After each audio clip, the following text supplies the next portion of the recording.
Aujourd'hui, nous allons remettre les pendules à l'heure, ou plutôt, comme on dirait sur CNews, remettre l'église au milieu du village.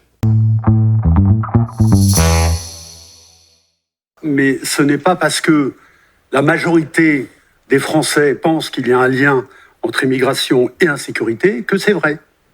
Récemment, j'ai publié ici un extrait d'une émission de CNews, émission à laquelle je participais, et dans laquelle je disais que, contrairement à une idée véhiculée à longueur de journée par cette chaîne, on ne pouvait établir de lien direct entre immigration et délinquance, si l'on se fiait à toutes les études scientifiques, sociologiques, solides, sérieuses, qui ont été faites sur le sujet.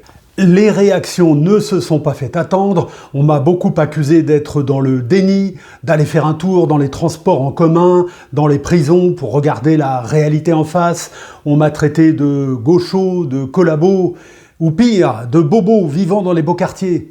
Eh bien moi, je vais inviter tous mes détracteurs à lire l'une des études sérieuses, solides, auxquelles je faisais référence dans l'émission.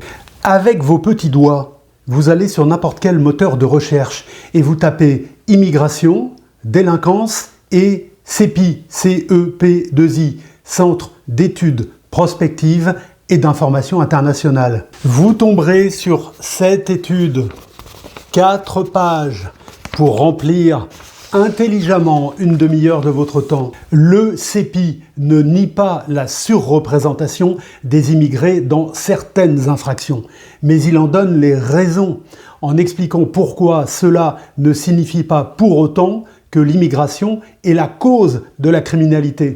Allez, maintenant je vous laisse, je mets le rapport dans cette petite enveloppe et je vais l'envoyer à CNews pour qu'ils en prennent connaissance. Vous pensez qu'ils vont en parler? Allez, qu'ils ne tentent rien.